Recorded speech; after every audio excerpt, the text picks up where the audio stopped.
what's my tease at the beginning? Death Stranding is the biggest little game ever made outside of the actual United States. That's funny, right? Like, that's something worth putting as a cold open. You kind of get a joke in, but really the punchline of the joke is when it cuts to the title.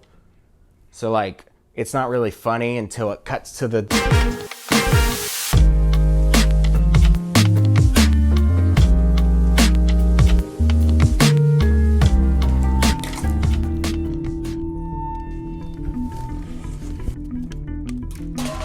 First, let's address the beached elephant in the room. I have talked about Death Stranding on this channel before, but not in the cafe. Not to mention, that video was spoilerific, whereas this chat will be rated E for everyone, whether they've played or not.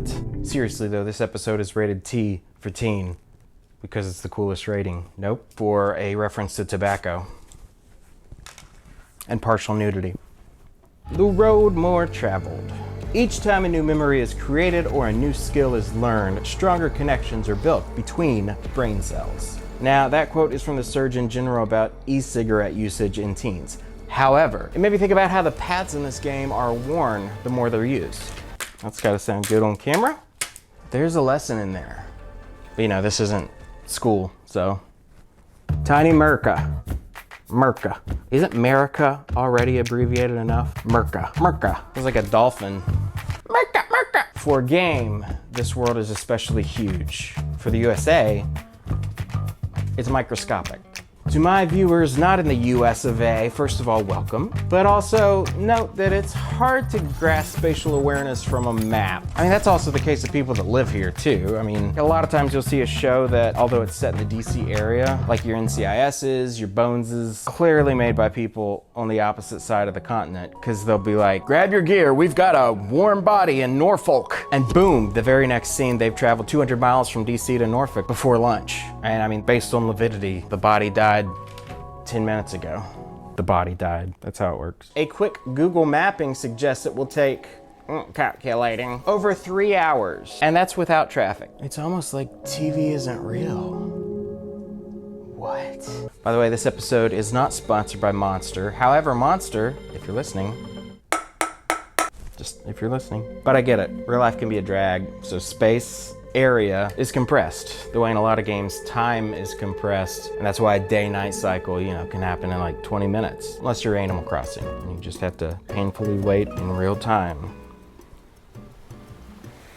I also have a theory that this game isn't necessarily the current landmass that we think of as America. That it's not our location on Earth, or even our current location on Earth. Hello? You know, it's funny, I've turned my nose up at first-person shooters that people play endlessly, and it just goes on and on, doing the same thing, bam, bam, bam, over and over with slight variation. And yet I love jam music and psych rock with 20-minute guitar solos. And I thought, isn't it kind of the same thing? Eschewing cerebral puzzle plasticity for the trance of repetition?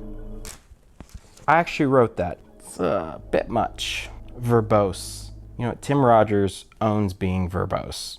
He owns it. Minecraft, Dreams, and even the Far Cry 5 builder, arguably the best part of that game, have put me in that flow state at different times. You know what, maybe I needed a break from having my mind stimulated by like the Zeldas and the Hitmans, you know, the puzzles and thinking through. Maybe Death Stranding gave us both. The traversal itself, which is a huge part of the game, maybe that was the flow state, but the planning of each delivery engaged that thinkiness. And then when you actually exit into the open world, that awe and that wonder, that's what just lets you zone out, and then you're kind of in it and you're moving, and there's obstacles, yes, but you know, you feel around them per circumstance. Every single rock is a new creative challenge.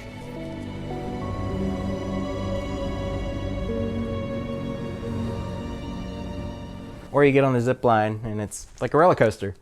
I mean, roller coasters are on rails, but they're fun. I would call that a win-win. All right, why I hate some games is UI. Isn't it weird when you have an apostrophe at the end of a word that ends in an S? But you know, it feels better to say why I hate some games is. Why I hate some games UI and how they patch some of it. You've probably heard the word tedious thrown around about it. And one of those tediumistic points is that for so many actions, to skip them, you'd have to pause. Move your cursor to the right. X to select. Sorry, it's cross, but it's... So the X button on a PlayStation controller is called a cross? A cross from where? Are they that heady against Microsoft? I get not wanting to have anything called Xbox, but I mean, X button, really? That was the problem?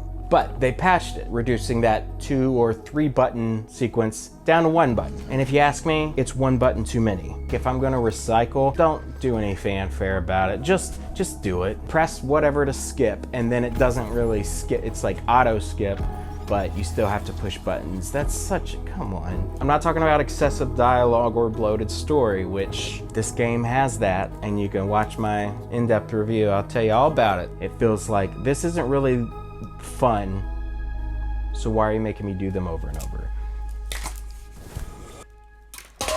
All right, mesh of taste. This is gonna have to be for another day. At some point I'd love to discuss how a game, or anything really, can be inextricably linked or stranded to another thing.